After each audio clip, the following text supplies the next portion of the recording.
6 million Jews murdered, millions more stripped of their livelihoods, families, even their names.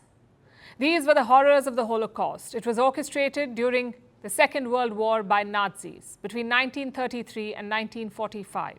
The terror of this genocide still haunts the world, especially because of its many unknowns.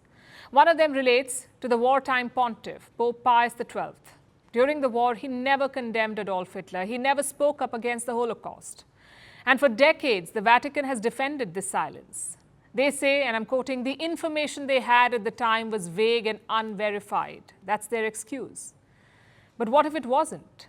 What if the church has been lying all this while? A letter from 1942 has been unveiled from the Vatican's archives. It was addressed to the Pope, and in no vague terms, it gives details about the Holocaust. Our next report tells you more. Who is a pope? He's the leader of the Roman Catholic Church, a source of authority for the Catholics. People turn to him for his guidance. The papacy has been very politically active.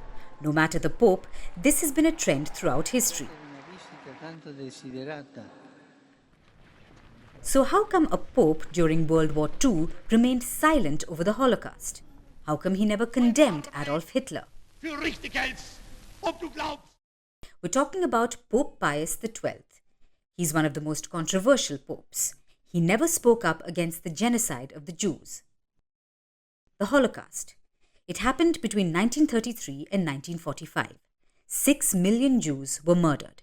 They were herded into specially designed gas chambers where lethal gases poisoned them within minutes. It's considered one of the worst crimes against humanity.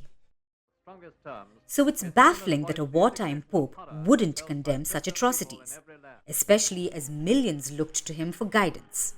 Over time, this question has ceased to baffle and begun to anger people, so much so that Pius is now called Hitler's Pope. This has led to endless debates. There are many who call Pope Pius a failure.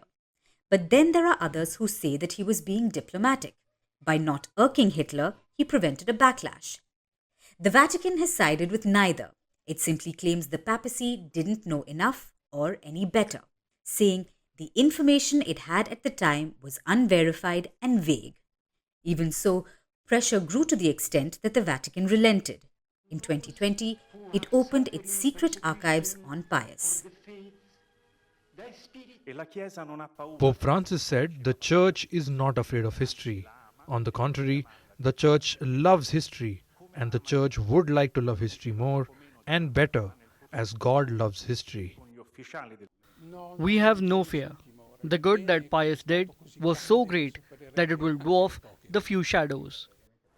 Little did the Vatican know that the shadows would only get bigger. Now, a letter from 1942 has been revealed from the archives. It was sent by a German Jesuit member. He belonged to the anti-Nazi resistance. The letter was addressed to the then Pope's private secretary, and in no vague terms, it talks about the Holocaust, telling the papacy about thousands of Jews being killed in gas chambers. It's explicit and detailed. The letter suggests that the Pope was aware that Jews were dying every single day. If this is true, why was the Pope silent? The letter is making waves across the world, with people demanding an answer from the Vatican. When millions look to you for guidance, the Vatican cannot lose its voice when it matters the most, and chose pragmatism over principles.